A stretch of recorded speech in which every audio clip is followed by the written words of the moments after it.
Hey guys, this is Professor Janacek. I wanted to do an example where we integrate using trigonometric substitution.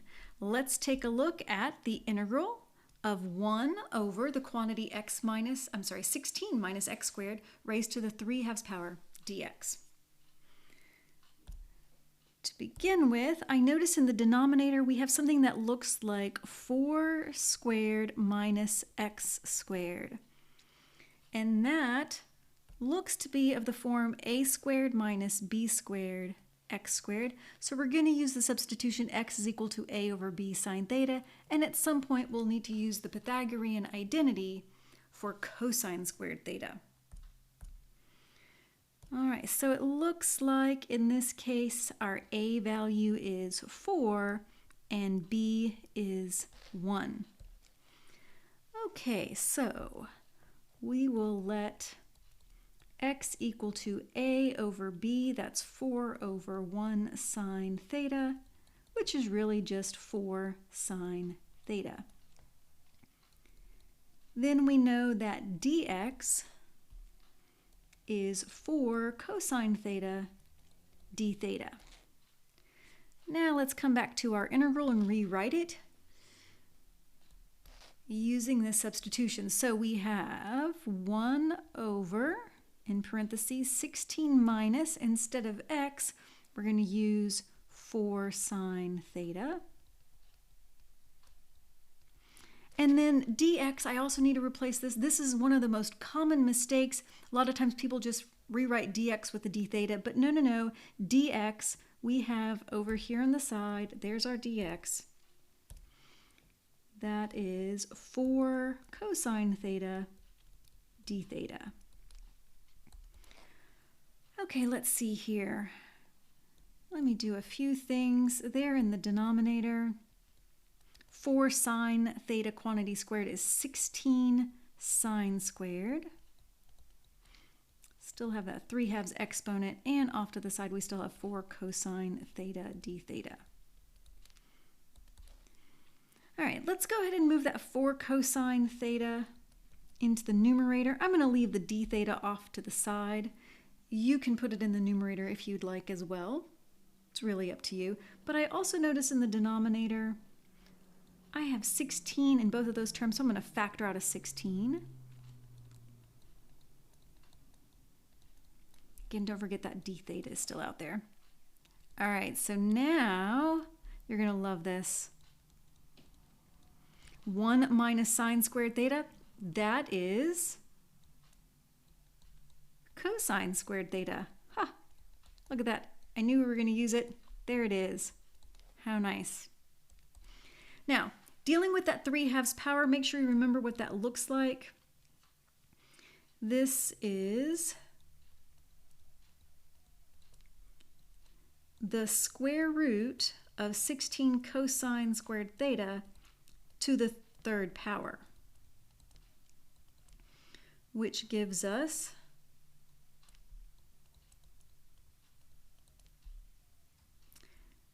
4 cosine theta to the 3rd power.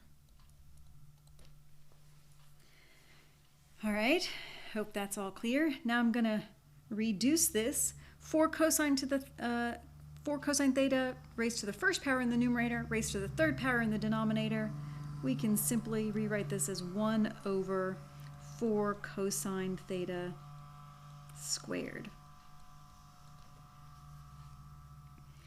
Let's see, well, that is 16 cosine squared theta there in the denominator. And again, there are several ways of simplifying this. You should all end up in the same spot.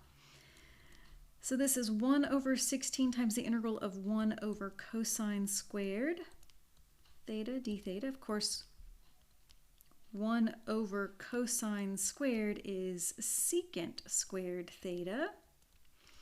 And we can integrate secant squared theta d theta. That's an easy one. Just one of our antiderivative rules. That gives us 1/16 tangent theta. Now this is an indefinite integral, so I need that arbitrary constant plus c there at the end.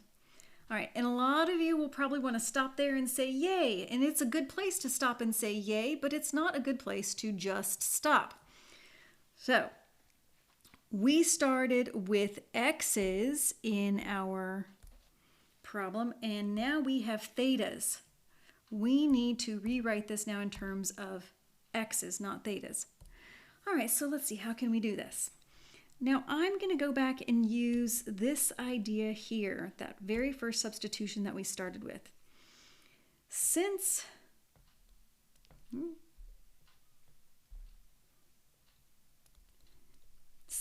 x is equal to 4 sine theta, then we know that sine theta is x over 4, right?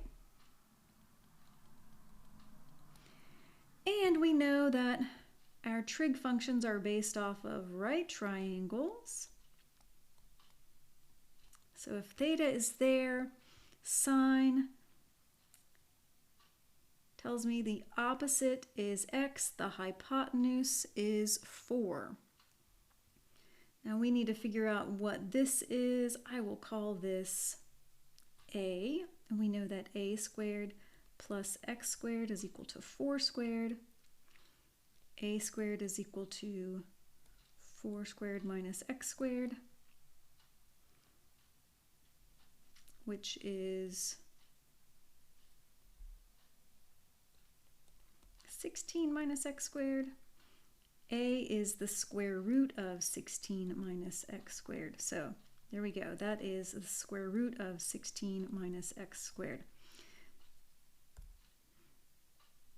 Now, in our problem here, in our answer, we're trying to figure out what is the tangent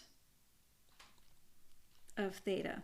Well, looking back at my triangle, tangent is defined to be opposite, which is x, over adjacent, which is the square root of 16 minus x squared. And there you go.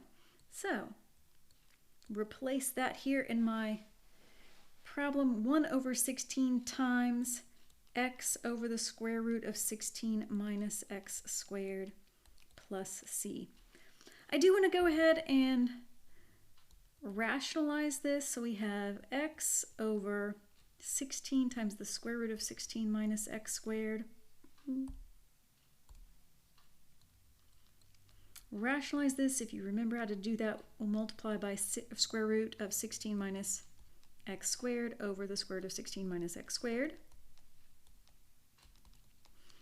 which gives us x times the square root of 16 minus x squared over 16 times 16 minus x squared. Now there are a few other things you could do to simplify this perhaps, but I'm going to go ahead and stop there. Enjoy!